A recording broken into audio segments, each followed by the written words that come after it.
اقرأوا سورة البقرة فإن أخذها بركة وتركها حسرة ولا تستطيعها البطلة.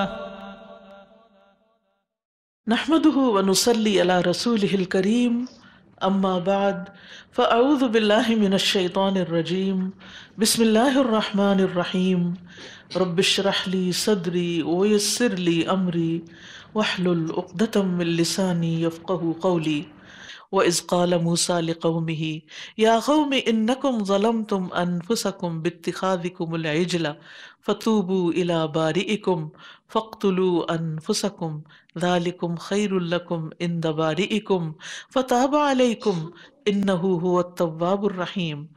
اور جب موسیٰ نے اپنی قوم سے کہا، کون ہے قوم؟ بنی اسرائیل، اے میری قوم، یا قومی، کتنے پیار سے پکار رہے ہیں، اے میری قوم، اے میرے اپنوں۔ اور یہی ہر دائی کا کردار ہونا چاہیے کہ جن لوگوں کو وہ دعوت دیتا ہے، جو اس کے ساتھی ہوتے، ان کو وہ اپنا بنا کے رکھے، ان کو وہ اپنا سمجھے، کیونکہ جب تک آپ کسی کو ٹرسٹ نہیں دیتے، اپنا نہیں بناتے، اس وقت تک آپ کی بات اثر نہیں کرتی۔ ہم بعض اوقات یہ کہتے ہیں ہمارے بچے بات نہیں سنتے، کئی ماؤں کی شکایت ہے بچے بات نہیں سنتے۔ یاد رکھیے پہلے بچوں کو اپنا تو بنائیں، اور اپنا بنانے کے لیے کیا ضروری ہے کہ وہ آپ پیار ضروری ہے، توجہ ضروری ہے، ان کی خدمت ضروری ہے، ان کی کیئر کرنا ضروری ہے۔ یعنی وہ بخار میں تپ رہے ہیں اور آپ ان کا حال بھی نہ پوچھیں، اور ان کے اندر وہ پھر جلن اور کڑن آئے اور احساس تنہائی پیدا ہو جائے کہ میرا کوئی بھی نہیں ہے، مجھے کوئی نہیں پوچھتا۔ تو چاہے آپ کے 5 یا 10 بچے ہوں، ہر بچے کو الگ اٹینشن ملنی چاہیے، اور ہر بچے کو یہ کانفیڈنس ملنا چاہیے کہ یہ ماں میری اپنی ہے۔ اسی لیے بچوں کے درمیان فرق نہیں کرنا چاہیے، کیونکہ جب ہم ایک کو زیادہ چاہنے لگتے ہیں اور باقیوں کو یہ محسوس ہونے لگتا ہے تو یہ چیز تربیت کے راستے میں خلل ڈال دیتی ہے۔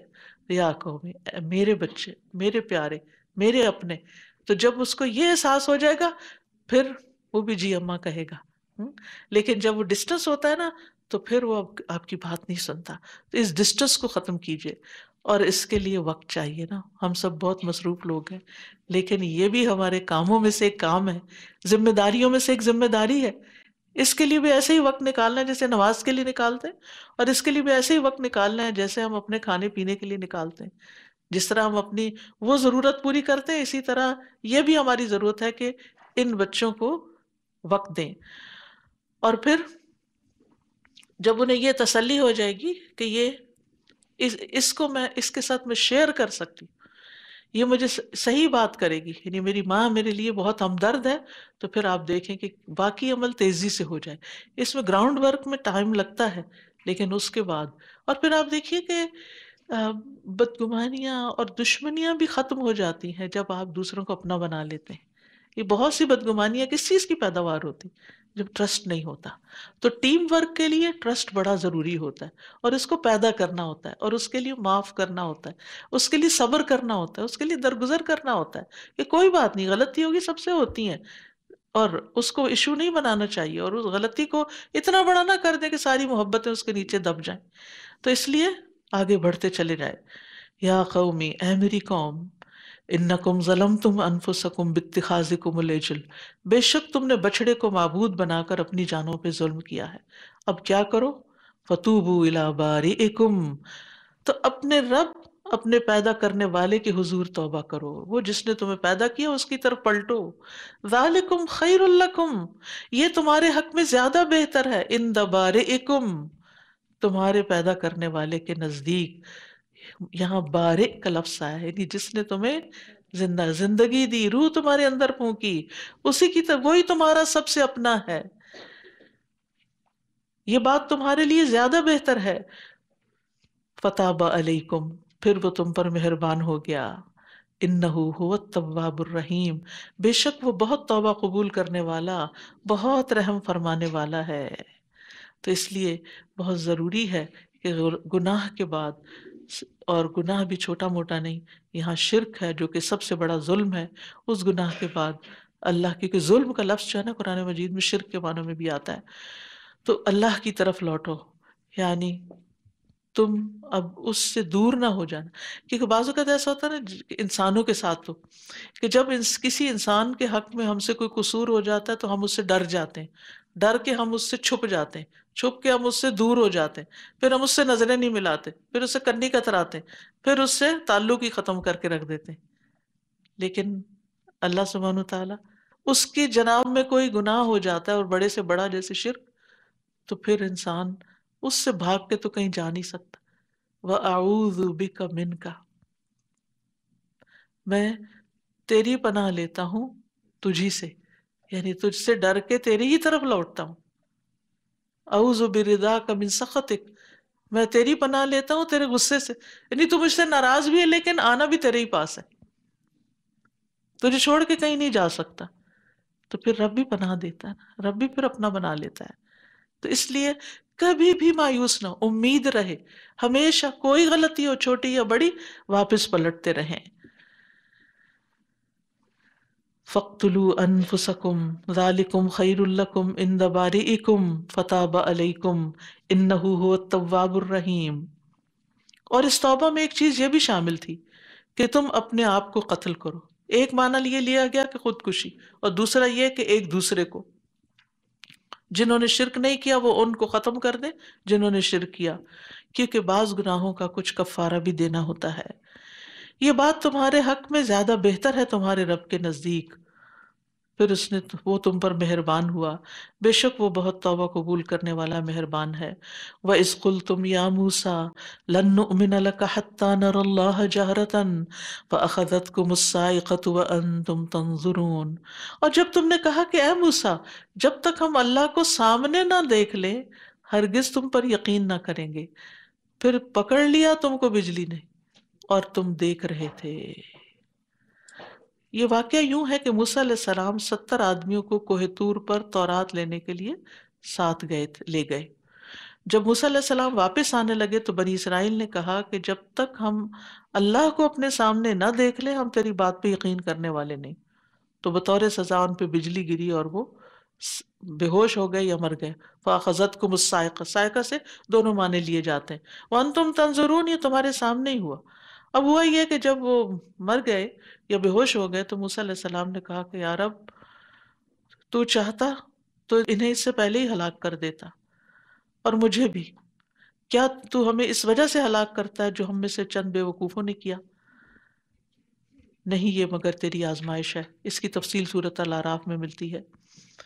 تو اللہ سبحانہ وتعالیٰ نے پھر ان کو دوبارہ زندہ کیا.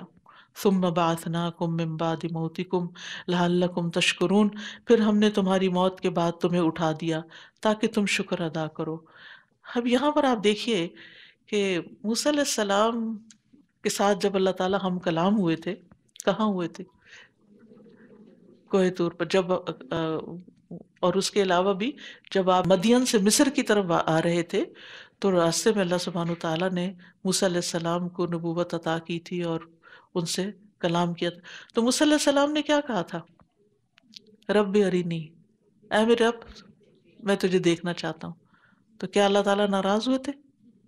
نہیں. اچھا وہی مطالبہ یہاں ہے کہ ہم اللہ کو دیکھنا چاہتے ہیں تو اللہ تعالیٰ نے ان پہ بجلی گرا دی اور ان کو مار دیا. کیا وجہ ہے؟ جی، موسیٰ علیہ السلام کا مطالبہ شوق کی وجہ سے تھا، محبت کی وجہ سے کہ یا اللہ تجھے دیکھنا چاہتا ہوں. تو اللہ سبحانہ تعالیٰ نے ان کو کہا کہ نہیں تم مجھے دیکھ نہیں سکتے، پہاڑ کی طرف دیکھو، اگر یہ اپنی جگہ رہا تو مجھے دیکھ لو گے، کہ تم اس کو برداشت نہیں کر سکتے، تمہارے بس کی بات نہیں.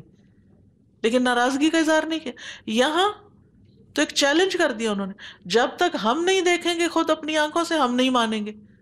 تو یہ تو بعض اوقات کام ایک ہی ہوتا ہے، نیت کے فرق سے، ایٹیٹیوڈ کے فرق سے اس کا انجام اور نتیجہ اور بدلہ بہت نقصان دہ ہوتا ہے، مختلف ہوتا ہے. تو اس لیے ہمیشہ ہمیں دیکھنا چاہیے کہ ہم کر کیا رہے ہیں. بعض اوقات بچے ہوتے ہیں نا ایک دوسرے کا مقابلہ کر رہے ہوتے ہیں، اس نے یہ کیا آپ نے اس کو یہ دے دیا، میں نے کیا مجھے نہیں ملا. ماں کو پتا ہوتا ہے کہ کس نے کوئی کام کس لیے کیا اور کتنی دفعہ کہنے کے بعد کیا. ثم بعثناکم من بعد موتکم لعلکم تشکرون، پھر ہم نے تمہاری موت کے بعد تمہیں اٹھا دیا تاکہ تم شکر ادا کرو. تو جس پر اللہ کوئی انعام کرے، جسے کوئی نعمت دے، اس پر شکر کرنا واجب ہے، لازم ہے. اور شکر میں دل سے اقرار کہ اللہ نے دیا ہے مجھے، زبان سے اعتراف، بول کے بھی کہے، اور پھر نعمت کو اللہ کی مرضی کے مطابق استعمال کرے. پھر یہ کہ اس پر یہ نہ کہے یہ مجھے میرے ہنر علم کی وجہ سے ملی ہے، کہ جیسے قارون نے کہا تھا انما اوتیتو علی علم، یہ مجھے تو میرے علم کی وجہ سے ملی. اور اسی طرح فخر نہیں ہونا چاہیے. زبان سے اگر ذکر کر رہا ہے نعمت کا تو شکر کے طور پہ کرے، نہ کہ فخر اور تکبر کے ساتھ بوسٹنگ نہ کرے. اور پھر یہ کہ اس نعمت کو اللہ کی اطاعت میں لگائے، اس سے اچھے کام لے، نہ کہ اسے لوگوں کو تکلیف دینے کے لیے استعمال کرے. وَظَلَّلْنَا عَلَيْكُمُ الْغَمَامَ وَأَنزَلْنَا عَلَيْكُمُ الْمَنَّ وَالسَّلْوَىٰ كُلُوا مِن طَيِّبَاتِ مَا رَزَقْنَاكُمْ وَمَا ظَلَمُونَا وَلَٰكِن كَانُوا أَنفُسَهُمْ يَظْلِمُونَ. اور ہم نے تم پر بادلوں کا سایہ کیا اور تم پر من و سلوہ اتارا، کھاؤ پاکیزہ چیزوں میں سے جو ہم نے تمہیں عطا فرمائی، اور انہوں نے ہم پر ظلم نہیں کیا بلکہ وہ اپنی جانوں پر خود ظلم کر رہے تھے. یہاں ایک اور نعمت کا ذکر ہے اب، کہ صحرا میں جب وہ مصر سے نکل کر سمندر پار کر کے صحرا میں آئے تو اس وقت ان کے پاس نہ کوئی گھر تھے، نہ کوئی ٹھکانہ تھا، نہ کوئی رہنے کی جگہ، نہ کوئی کھانے کا انتظام. تو اللہ سبحانہ وتعالیٰ نے ہر چیز کا انتظام کر دیا، کیونکہ ایک دو نہیں ہزاروں میں تھے. یہ بادلوں کا سایہ کر دیا دن کے وقت تاکہ دھوپ میں نہ جل مریں، کیونکہ درخت تو نہیں تھے صحرا میں. پھر کھانے کے لیے من اور سلوہ، بغیر کسی محنت، بغیر کچھ پیسہ خرچ کیے، بغیر کسی کوشش کے، بنا بنایا، پکا پکایا. کلوا من طیبات ما رزقناکم، کھاؤ جو ہم نے تمہیں پاکیزہ چیزیں عطا کی ہیں. لیکن انہوں نے کیا کیا؟ اس کا شکر ادا نہیں کیا. لیکن انہوں نے ہم پر ظلم نہیں کیا، وہ اپنی جانوں پر خود ہی ظلم کر رہے تھے. تو یہاں پر جن نعمتوں کا ذکر ہے اس میں سایہ اور من اور سلوہ. من کہتے ہیں کہ میٹھا تھا، اور سلوہ جو ہے وہ پرندے تھے جن کو بنے ہوئے ہوتے تھے. اور لیکن انہوں نے کہا کہ ہم تو یہ روز یہی کیسے کھاتے رہے. بعض کے نزدیک من جو تھا وہ شہد یا میٹھا پانی تھا، اور بعض کہتے ہیں کہ من جو ہے وہ کھمبی کی ایک قسم تھی، مشروم. بہرحال جو بھی تھا بنی اسرائیل کو پر وقت ٹائملی پرووائڈ کر دیا جاتا تھا، بغیر کچھ پے کیے وقت کے وقت وہ ان تک آ جاتا تھا. اب ہوا یہ کہ ان کا وطن اصل میں صحرا نہیں تھا، وطن کہاں تھا؟ فلسطین تھا. جب یہ سارے چھوڑ کر یوسف علیہ السلام کے زمانے میں مصر چلے گئے اور وہیں آباد ہو گئے تو پیچھے سے اور قوموں نے اس پہ قبضہ کر لیا. اب ان سے موسیٰ علیہ السلام نے کہا کہ چلو اپنے وطن چلتے ہیں، اور جو لوگ وہاں سے ہیں، وہاں پر ہیں، ان کو وہاں سے ہٹاتے ہیں اور اپنی جگہ پر واپس جاتے ہیں. انہوں نے کہا اذهب انت وربک فقاتلا انا ہاہنا قاعدون، آپ جائیے، آپ کا رب جائیے، جا کے ان کو نکالیے، ہم تو نہیں جا سکتے، ہم تو یہ بیٹھے ہیں. پھر اس پر اللہ تعالیٰ ناراض ہوا اور پھر ان کو 40 سال تک اس صحرا میں چھوڑ دیا گیا کہ یہ وانڈرنگ کرتے رہیں، اور 40 سال تک ابھی اپنے ملک میں داخل نہیں ہو سکیں گے. پھر ہوا یہ کہ موسیٰ علیہ السلام اس دوران فوت ہو گئے. پوری نسل جو تھی وہ دوبارہ نئی پیدا ہو گئی، یعنی وہ جنہوں نے یہ ساری باتیں نافرمانی کی، جو فرعونیوں کے ساتھ رہ کے بگڑ چکے تھے اور جن کے پاس کوئی پوری طرح ہدایت نہیں تھی اور کوئی ان کی زندگی میں مقصد نہیں تھا، یہ ساری کی ساری نسل ایک جو تھی وائپ آؤٹ ہوئی، اور نئے بچے پیدا ہوئے اور وہ جوان ہوئے. ان کو ساتھ لے کر پھر یوشع علیہ السلام نے، جو خضر علیہ السلام سے ملاقات کے لیے حضرت موسیٰ کے ساتھ گئے تھے، ان کے شاگرد تھے، وہ آپ کے بعد نبی بنائے گئے تھے. پھر انہوں نے قیادت کی اور علاقہ فتح کیا. وہ تو فتح ہو گیا. اب ان سے کہا گیا کہ شکر کرو تمہیں اپنا گھر ملا ہے، سجدہ کرتے ہوئے داخل ہو. تو انہوں نے کیا کیا؟ اب اس کی کہانی ہے. وَإِذْ قُلْنَا ادْخُلُوا هَٰذِهِ الْقَرْيَةَ فَكُلُوا مِنْهَا حَيْثُ شِئْتُمْ رَغَدًا وَادْخُلُوا الْبَابَ سُجَّدًا وَقُولُوا حِطَّةٌ نَغْفِرْ لَكُمْ خَطَايَاكُمْ وَسَنَزِيدُ الْمُحْسِنِينَ.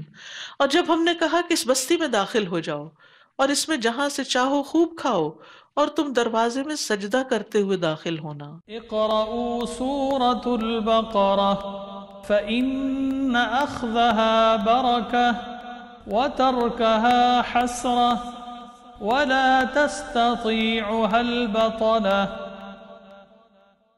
اقرأوا سورة البقرة فإن أخذها بركة وتركها حسرة ولا تستطيعها البطلة. اور حتتن، اے اللہ ہمیں بخش دے، یہ کہنا تو ہم تمہاری خطائیں معاف کر دیں گے اور احسان کرنے والوں کو عنقریب ہم زیادہ دیں گے، محسنین کو، نیکی کرنے والوں کو زیادہ عطا کریں گے۔ تو اب کیا ہوا؟ انہوں نے حتتن کہنے کی بجائے فبدل الذین ظلموا قولا غیر الذی قیل لهم فانزلنا علی الذین ظلموا رجزا من السماء بما كانوا یفسقون۔ تو جن لوگوں نے ظلم کیا انہوں نے اس بات کو جس کا انہیں حکم دیا گیا تھا بدل کر کچھ اور کر دیا۔ وہ کیا کر دیا؟ ہنتتن، ہمیں گندم چاہیے، بس ہم نے ان لوگوں پر جنہوں نے ظلم کیا تھا آسمان سے عذاب نازل کیا کیونکہ وہ نافرمانی کرتے تھے۔ اللہ یہ بہتر جانتا ہے کہ قوم ساری جو ہے نسل در نسل اللہ کی نافرمانیاں کرتی آئی ہے، یعنی ایک چیز ختم نہیں ہوتی تھی تو ایک اور شروع کر دیتے تھے۔ اسی لیے آپ دیکھیں کہ خطاب ہے مدینہ میں رہنے والوں کو، یعنی بنو اسرائیل کو، لیکن کہا تم نے یہ کیا، تم نے وہ کیا۔ انہوں نے تو نہیں کیا تھا جو اس وقت کے لوگ تھے، کنہوں نے کیا تھا؟ وہ تو ان کے آباء و اجداد ہزاروں سال پہلے کر گئے تھے، لیکن یہ ان کے ان گناہوں پر شرمندہ نہیں تھے، فخر کرتے تھے۔ تو جب آپ کسی کے گناہ پر اس کو شے دیتے ہیں، جب وہ شعور نہیں رکھتے نا، جب آپ کسی کی غلطی کو غلطی ہی نہیں کہتے تو پھر آپ بھی اس کے ساتھی شمار ہوتے ہیں۔ اسی لیے ہمیں کہا گیا تعاونوا علی البر والتقوی ولا تعاونوا علی الاثم والعدوان۔ تو انہوں نے سجدہ کرنے کی بجائے اپنی پشت پر گھسٹ گھسٹ کے داخل ہو، اکڑ اکڑ کے، جھک کر داخل ہونے کی بجائے اکڑ کے داخل ہوئے، اور حتتن گناہ بخش دے کہنے کی بجائے ہنتتن مذاق اڑایا۔ یہ ان کے علماء کا چونکہ حال تھا کہ اللہ کے کلام میں تبدیلی کر دیتے تھے، تو یہی پھر ان کے عوام کے اندر بھی آئی کہ انہوں نے بھی اس لفظ کو بگاڑ دیا۔ اب ان کے اوپر کیا عذاب آیا تھا؟ کہا جاتا ہے کہ طاعون پھیل گیا تھا ان کے اندر۔ رسول اللہ صلی اللہ علیہ وسلم نے فرمایا طاعون اللہ کی بھیجی ہوئی آفت یا عذاب ہے جو بنی اسرائیل پر بھیجا گیا یا ان لوگوں پر جو تم سے پہلے تھے، بس جب تم سنو کہ کسی زمین میں طاعون پھیل گیا ہے تو اس میں مت جاؤ، اور اگر وہ ایسی سرزمین میں واقع ہو جائے جس میں تم لوگ موجود ہو تو وہاں سے بھاگ کر نکلو مت، کیونکہ وہ جرم ساتھ جائیں گے اور پھر اور بھی لپیٹ میں آئیں گے۔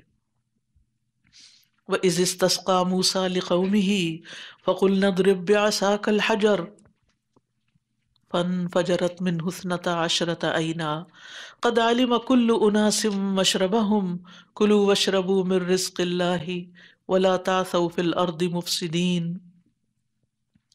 اور جب موسیٰ نے اپنی قوم کے لیے اللہ سے پانی مانگا، یہ صحرائے سینا کی بات ہے، تو ہم نے کہا اپنا عصا پتھر پر مارو، الحجر خاص پتھر، موسیٰ علیہ السلام جس کو پہلے سے ہی جانتے تھے کہ کون سا پتھر۔ فانفجرت من 12 عینا، تو اس میں سے 12 چشمے پھوٹ نکلے۔ 12 کیوں؟ کیونکہ یہ 12 قبیلوں میں بٹے ہوئے تھے۔ تحقیق تمام لوگوں نے اپنا اپنا گھاٹ معلوم کر لیا کہ آپس میں لڑائی جھگڑا نہ ہو، کیونکہ پانی پہ بھی بہت لڑائیاں ہوتی ہیں۔ ہم نے حکم دیا کہ اللہ کے رزق میں سے کھاؤ اور پیو اور زمین میں مفسد بن کے نہ پھرو، یعنی نافرمانیاں نہ کرو اللہ کی۔ تو بہرحال اللہ سبحانہ وتعالیٰ نے ان کے گناہوں نافرمانیوں کے باوجود ہمیشہ ان کو نوازا اور ان کو دیتا ہی رہا، کبھی مغفرت سے نوازا، کبھی ملک سے نوازا، کبھی من و سلوہ سے نوازا اور کبھی وافر پانی سے نوازا، لیکن یہ تھے کہ شکر ادا ہی نہیں کرتے تھے۔ یہ بات تو ہم ان کی کر رہے ہیں، لیکن یہ اللہ تعالیٰ نے قرآن مجید میں شروع میں ہی یہ سب کچھ کس لیے رکھ دیا؟ کیونکہ زیادہ تر تو قرآن ہم مسلمان پڑھتے ہیں، ہمارے پاس بھی کتنی نعمتیں ہیں، کتنی نعمتیں ہیں، لیکن ہم ان کے مقابلے میں اللہ کی عبادت اور اطاعت کتنی کرتے ہیں، کتنی اس سے محبت کرتے ہیں، کتنے شوق سے نماز پڑھتے ہیں، کتنی خوشی سے صدقات دیتے ہیں۔ کتنی خوشی سے دین کو سیکھتے اور سکھاتے ہیں. یعنی اللہ کے سارے انعامات کے جواب میں ہمارا رویہ کیا ہے؟ ہمیں یہ سب کچھ مشکل کیوں لگتا ہے؟ اس کو ایک بوجھ کیوں سمجھتے ہیں؟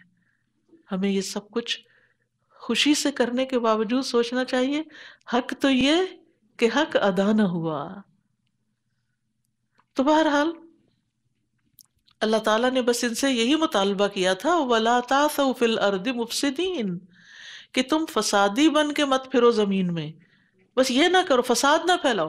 اچھا فساد کا نقصان کس کو ہوتا ہے؟ خود انسانوں کو ہوتا ہے. اللہ سبحانہ وتعالیٰ تو اپنے عرش پر ہے، اس کو کیا فرق پڑتا ہے کہ زمین میں لوگ لڑ لڑ کے مر جائیں یا کسی کی زندگی حرام کرے، اس کا کیا نقصان ہے؟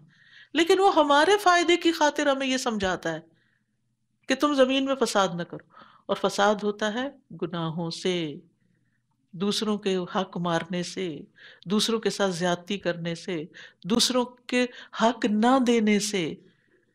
کیونکہ جب انسان کسی کا حق مارتا ہے تو پھر بگاڑ پیدا، پھر غصہ اور غم پیدا ہوتا، پھر جواب وہ ریٹیلیشن ہوتی ہے، پھر اس کے مقابلے میں اور ظلم ہوتا ہے، پھر ظلم بڑھتا چلا جاتا ہے، حتیٰ کہ بعض اوقات ایک جھگڑا دو لوگوں کے بیچ میں ہوتا ہے اور اس سے بے شمار لوگ متاثر ہو جاتے ہیں، گھر کے گھر برباد ہو جاتے ہیں. یہ میاں بیوی کا جھگڑا کیا ہے؟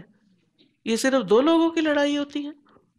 اور شروع کہاں سے ہوتا ہے؟ جب ایک دوسرے کا حق نہیں دیتا یا ایک دوسرے پر ظلم کرتا ہے، یا جو اللہ نے اس پہ فریضہ عائد کیا، جو مرد پہ ذمہ داریاں عائد کی ہیں، جب وہ ادا نہیں کرتا، وہ مرد بن کے نہیں دکھاتا، وہ نان نفقہ نہیں دیتا، وہ کیئر نہیں کرتا، وہ خیال نہیں رکھتا، وہ ذمہ داریاں پوری نہیں کرتا، تو بیوی فرسٹریشن کا شکار ہوتی. اب ظاہر ہے کہ بیوی فرسٹریشن میں کیا کرتی ہے؟ وہ ہاتھ تو نہیں چلا سکتی، زبان چلاتی. اور زبان چلانے سے کیا ہوتا ہے؟ تو مرد غصے میں آ جاتا ہے اور وہ پھر ہاتھ چلانا شروع کر دیتا ہے. اب جب عورت کے اوپر پھر ظلم ہوتا ہے، پھر یہ اس کا بدلہ بچوں سے لیتی ہے، وہ بچے بےچارے بے وجہ میں پٹتے ہیں اور پھر وہ نفسیاتی امراض کا شکار ہوتے ہیں. ان کے اندر خوف بیٹھ جاتا ہے، وہ بڑے ہو کر شادی کرنے کو تیار نہیں ہے، وہ گھر بسانے کو تیار نہیں ہے، وہ اندر سے گھٹ گھٹ کے مرتے ہیں. ان کی زندگی کی ہم وقت سے پہلے خوشیاں چھین کے رکھ لیتے ہیں روز کی چک چک سے. تو اب آپ دیکھیں اسی طرح اگر کوئی بیوی شوہر کا حق ادا نہیں کرتی، اور خاص طور پر اس کا خاص حق جو ہے وہ ادا نہیں کرتی، جس کے نتیجے میں شوہر فرسٹریشن کا شکار ہوتا ہے، پھر وہ بدلے میں اپنا نان نفقہ بند کرتا ہے، پھر اس کی کمپلینٹس کہیں جاتی ہیں. تو وہ ایک بندہ جب اپنا کوئی ایک فرض پورا نہیں کرتا نا، تو اس کے نتیجے میں بہت دور تک اثرات جاتے ہیں اور انسان لاشیں بن کے پھر جی رہے ہوتے ہیں، وہ زندگی کے دن کاٹ رہے ہوتے ہیں، اور اس ظلم کو کوئی دور نہیں کر سکتا. ظاہر ہے کہ کوئی جو سڑک پر ظلم ہوگا، کوئی اشارہ توڑے گا، کوئی کسی کو ٹکر مارے گا، تو اس کو تو گورنمنٹ آ کے پکڑ لے گی. تو جو ابیوز گھر میں ہو رہا ہوتا ہے اور جو ایموشنلی ٹارچر گھروں میں ایک دوسرے کو کیا جا رہا ہوتا ہے، اس کو کون سا قانون آ کے پکڑے گا؟ وہ پکڑتا بھی ہے تو حالات پہلے سے بھی زیادہ خراب ہو جاتے ہیں. تو اس کا حل اللہ کا خوف، اللہ کا ڈر، تقوی ہے، اور اللہ کی اطاعت ہے، اللہ کی فرما برداری ہے کہ ہر کوئی اپنے اپنے فرائض ادا کرے اور اس کا انتظار نہ کرے کہ مجھے حق ملے گا تو دوں گی. اس کا انتظار نہ کریں، مقابلے پہ نہ آئیں.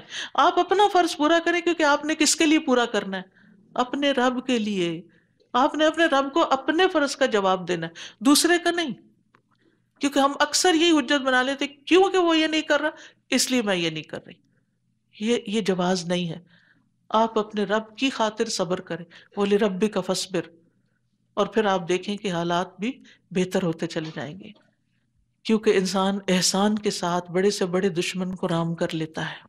وَإِذْ قُلْتُمْ يَا مُوسَىٰ لَن نَّصْبِرَ عَلَىٰ طَعَامٍ وَاحِدٍ فَادْعُ لَنَا رَبَّكَ يُخْرِجْ لَنَا مِمَّا تُنبِتُ الْأَرْضُ مِن بَقْلِهَا وَقِثَّائِهَا وَفُومِهَا وَعَدَسِهَا وَبَصَلِهَا قَالَ أَتَسْتَبْدِلُونَ الَّذِي هُوَ أَدْنَىٰ بِالَّذِي هُوَ خَيْرٌ اهْبِطُوا مِصْرًا فَإِنَّ لَكُم مَّا سَأَلْتُمْ وَضُرِبَتْ عَلَيْهِمُ الذِّلَّةُ وَالْمَسْكَنَةُ وَبَاءُوا بِغَضَبٍ مِّنَ اللَّهِ ذَلِكَ بِأَنَّهُمْ كَانُوا يَكْفُرُونَ بِآيَاتِ اللَّهِ وَيَقْتُلُونَ النَّبِيِّينَ بِغَيْرِ الْحَقِّ ذَلِكَ بِمَا عَصَوا وَّكَانُوا يَعْتَدُونَ. اور جب تم نے کہا اے موسیٰ ہم ایک ہی کھانے پر ہرگز صبر نہیں کر سکتے، ایک تو نہیں تھا کھانا، من بھی تھا، سلوا بھی تھا، پانی بھی تھا، لیکن اس میں تکرار تھی نا، روز وہی ہوتا تھا. اور ہو سکتا ہے ایک دن شہد ہوتا ہو، ایک دن مشروم ہوتے ہوں، وہ جو مختلف معنی کیے گئے نا، تو ہو سکتا ہے اس میں ورائٹی بھی تھوڑی بہت ہو، لیکن بہت زیادہ ورائٹی نہیں تھی. تو اب کہتے ہیں کہ ہم تو تنگ آ گئے ہیں روز ایک ہی چیز کھا کھا کے. فَادْعُ لَنَا رَبَّكَ، تم دعا کرو اپنے رب سے. سٹائل دیکھیں کتنی بے رخی کا انداز ہے. ہم نہیں دعا کر رہے، تم کر دو ہمارے لیے، اور اپنے رب سے کر دو. یہ نہیں کہا ربنا. ساری دعائیں کہاں سے شروع ہوتی ہیں؟ ربنا، اے ہمارے رب، ربی، اے میرے رب، تو نے مجھے پیدا کیا، تو مجھے پالتا ہے، تو ہی میری ضروریات پوری کرے گا، تو ہی میری بیماریوں کو دور کرے گا. اس طرح پکارنا چاہیے، نہ کہ کسی کو کہہ دینا چاہیے اچھا آپ میرے لیے دعا کر دیں، اپنے رب سے کروا لیں، کر دیں. یہ کس قدر یعنی کہ بے وفائی کا انداز ہے اور اجنبیت کا انداز ہے کہ ہمارا تو اس سے کوئی تعلق نہیں، تم بڑے نیک ہو، تمہارا ہی رب ہے، تم ہی ذرا دعا کر دو ہمارے لیے کہ ہماری یہ مشکل آسان ہو جائے. یہ رویہ اختیار کرنا جو ہے یہ بڑی زیادتی کی بات ہے. جب کوئی مشکل آئے سب سے پہلے خود پکارے، اور خوب خوب پکارے، سجدوں میں پکارے، تہجد کے لیے اٹھیں، صدقہ خیرات کریں، لوگوں کی خدمت اور مدد کریں، دوسرے مظلوموں کی مدد کریں. دیکھیں آپ کے مسئلے حل ہوتے ہیں کہ نہیں. ہوتا یہ ہے کہ جب ہماری زندگی میں کوئی مسئلہ آتا ہے نا تو ہم سیلف پٹی کا شکار ہو جاتے ہیں، ہمیں ساری دنیا بھول جاتی ہے، ہم صرف اپنا رونا رونے لگتے ہیں، جہاں بیٹھتے ہیں اپنا ہی رونا روئے جاتے ہیں، میرے ساتھ یہ ہو گیا، میرے ساتھ یہ سیلف سینٹرڈ ہو جاتے ہیں. نتیجہ کیا ہوتا ہے کہ ہر کوئی بیزار ہونے لگتا ہے، اور پھر کسی کے بھی دل سے آپ کے لیے دعا نہیں ہوتی. نہیں، جب آپ کے ٹھیک ہے کسی کے سامنے بیان بھی کرنا چاہیے تاکہ کوئی آپ کو سولوشن بتائے، کوئی آپ کو حل بتائے، لیکن جب کوئی مشکل آئے، مصیبت آئے، اور زیادہ نیکی میں بڑھ جائے، کیونکہ ہو سکتا ہے یہ مشکل آئی اس لیے ہو کہ اللہ تعالیٰ آپ کو اپنا بنانا چاہتا ہو، کہ دیکھ لو دنیا کے رنگ، دنیا میں کوئی اپنا نہیں ہے. تو یہ سب اپنے فائدے کا کریں گے، تمہارا تھوڑی کریں گے. تو اس لیے اپنے رب کے سامنے رو، اپنے رب کے سامنے سجدوں میں پکاریں، خوب پکاریں. اور پھر ہاں کسی سمجھدار سے کوئی مشورہ کرنا ہو تو کر لیں، ہر ایک کے سامنے رونا نہ روئیں. اس سے انسان کی عزت اور آبرو چلی جاتی ہے، انسان کا روب ختم ہو جاتا ہے. وہ مائیں انتہائی بڑی غلطی کرتی ہیں جو میاں سے لڑ کے شکایتیں بچوں کے سامنے کرتی ہیں، تمہارے باپ نے یہ کر دیا، تمہارے باپ نے یہ کر دیا. اور بچے معصوم، ان کو تو باپ بھی چاہیے، ان کو ماں بھی چاہیے. جب وہ دیکھتے ہیں کہ ماں باپ کی عزت نہیں کرتی تو وہ باپ کی بھی نہیں کرتے، اور پھر جواباً ماں کی بھی نہیں کرتے. تو بات یہ ہے کہ ان معاملات میں سمجھداری. دنیا امتحان کے لیے ہے، یہاں کوئی امتحان سے خالی نہیں. ہاں یہ کوئی کم امتحان کا، کسی کا امتحان کم ہے اور کسی کا امتحان زیادہ، اور زیادہ پتہ کس کا ہوتا ہے؟ جس سے اللہ زیادہ محبت کرتا ہے. پیغمبروں کا امتحان بہت بڑا تھا کیونکہ اللہ سبحانہ وتعالیٰ ان سے زیادہ محبت کرتے ہیں. اس لیے بہت ضروری ہے کہ ہم ایسے مواقع پر اپنے رب کی طرف، اپنے رب کو پکاریں. فَادْعُ لَنَا رَبَّكَ نہیں کہیں، یخرج لنا مما تنبت الارض، زمین سے جو کچھ نکلتا ہے نا وہ ہمیں چاہیے. کیا؟ ترکاری، سبزی، ککڑی، ککمبر، گندم، مسور، پیاز، دال، اور یہ چیزیں چاہیے ہمیں. چٹپٹے مسالے چاہیے، چٹپٹے کھانے چاہیے، من و سلوا والا پاکیزہ کھانا نہیں چاہیے. اس نے کہا کیا بھلا بہتر چیز چھوڑ کر اس کے بدلے کمتر چیز لینا چاہتے؟ بہرحال یہ چیزیں وہ آسمانی غذا تھی اور یہ زمین سے چاہتے ہیں. وہ اعلیٰ تھی، یہ ادنا ہے. تم اعلیٰ چھوڑ کر ادنا کی طرف جاتے ہو.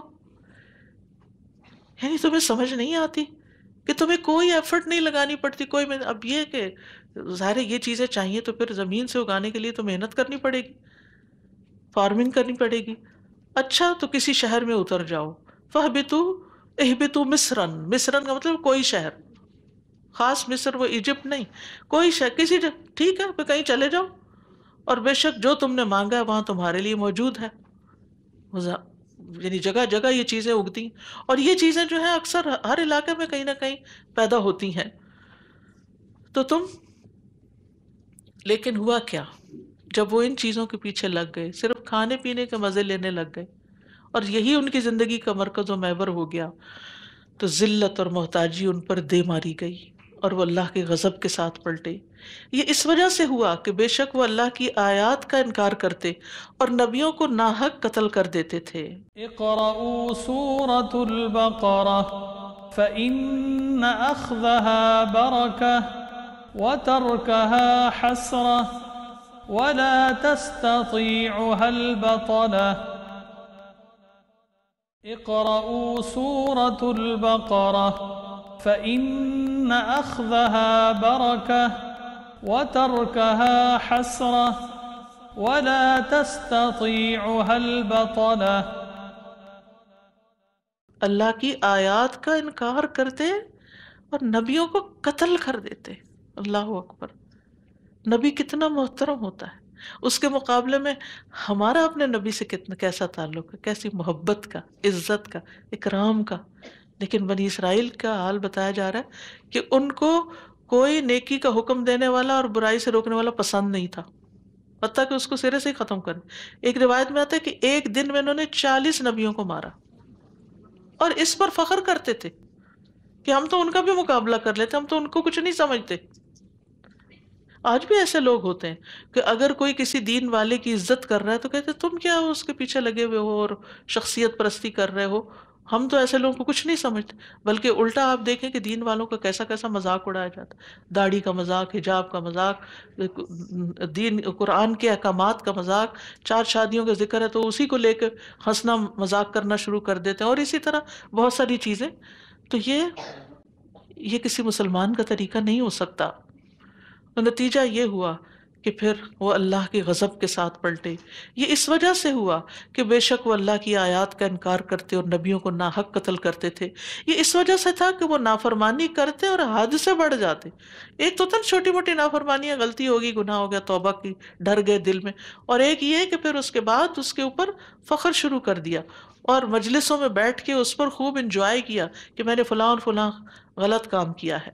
تو بہرحال یہ بنی اسرائیل کی ناشکری کی علامات، یعنی بنی اسرائیل کی ناشکری کا ذکر ہے یہاں پر، اور پھر ان کا طرح طرح کے کھانے طلب کرنے کا ذکر ہے. اور آپ صلی اللہ علیہ وسلم نے اپنی امت کو بھی ڈرایا.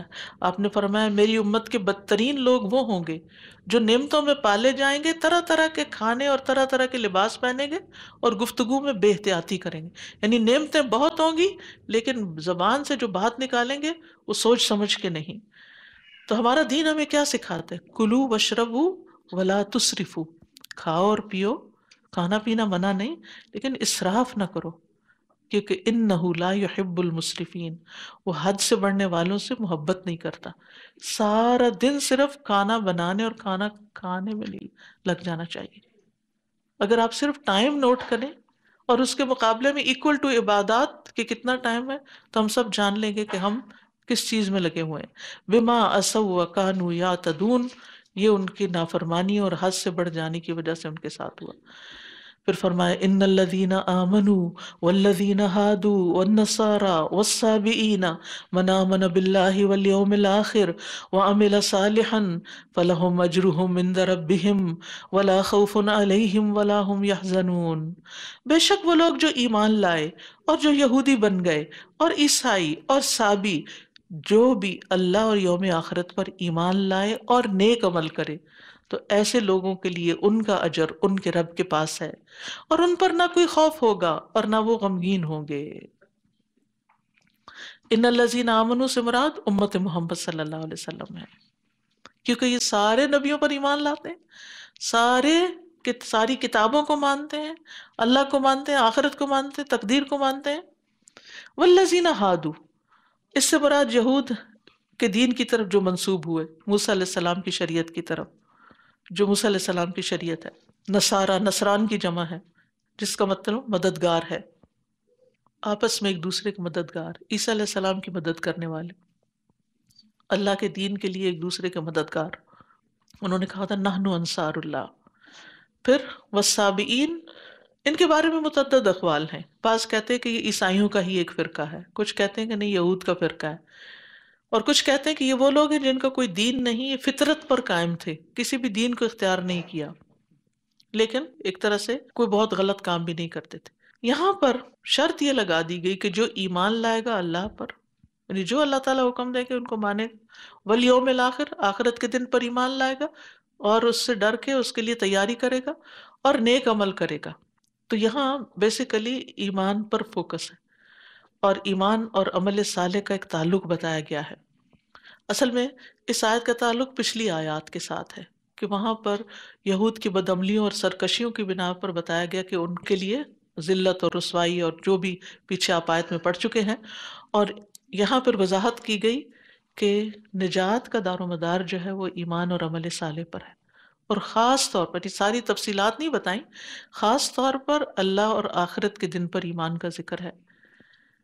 اور نیک اعمال جو ہیں وہ ایمان کا حصہ بھی ہیں، لیکن اس کے ساتھ ساتھ الگ طور پر بھی خصوصیت کے ساتھ عمل صالح کا ذکر کیا گیا تاکہ لوگ اس کی طرف توجہ کریں.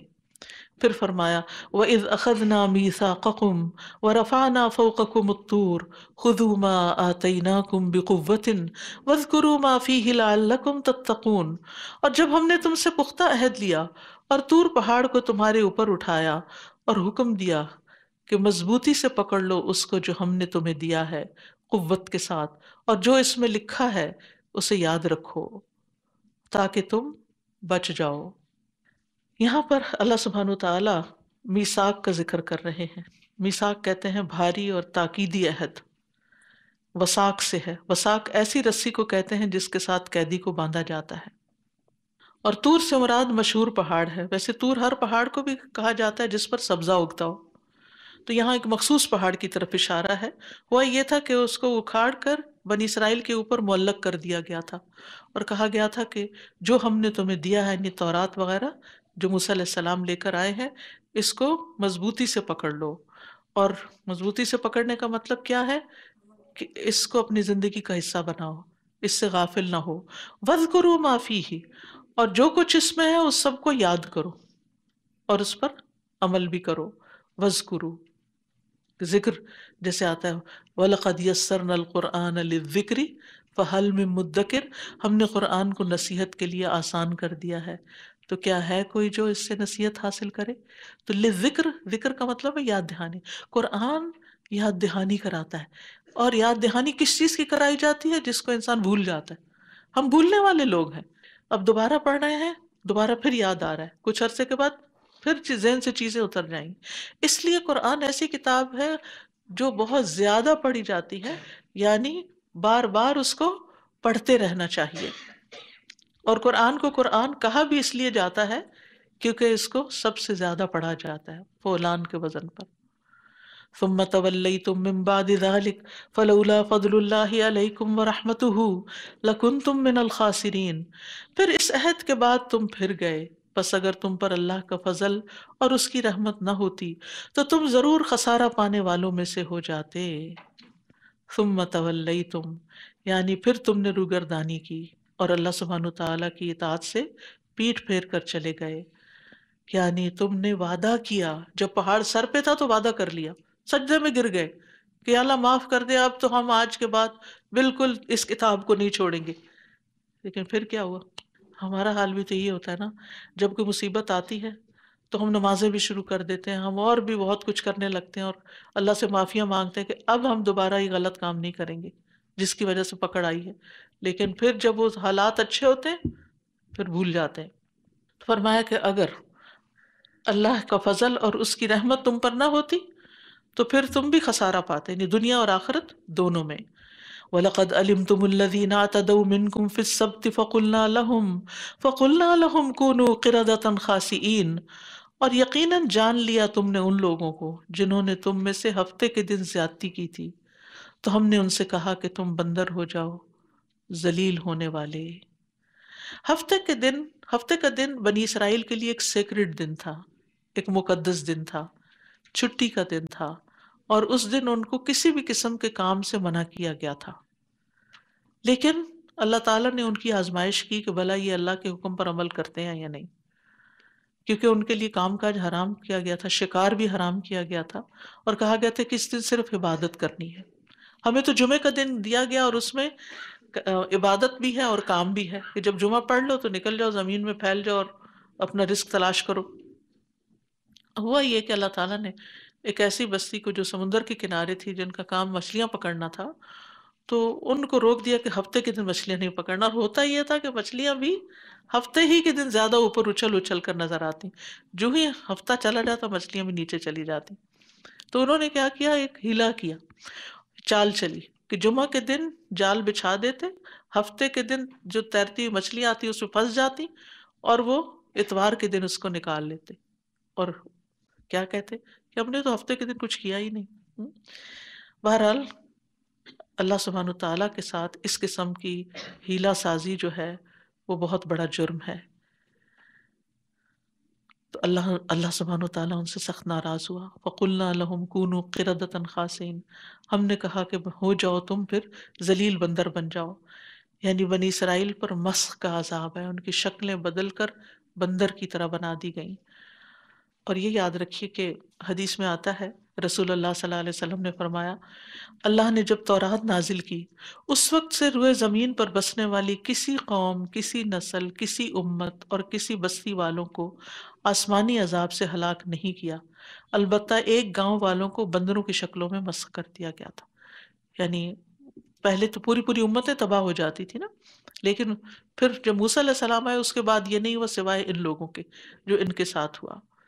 وَلَقَدْ آتَيْنَا مُوسَى الْكِتَابَ مِن بَعْدِ مَا أَهْلَكْنَا الْقُرُونَ الْأُولَى، ٹھیک ہے، کہ ہم نے موسیٰ علیہ السلام کو کتاب دی اس کے بعد جو ہم نے پچھلی بستیوں کو تباہ کر دیا تھا۔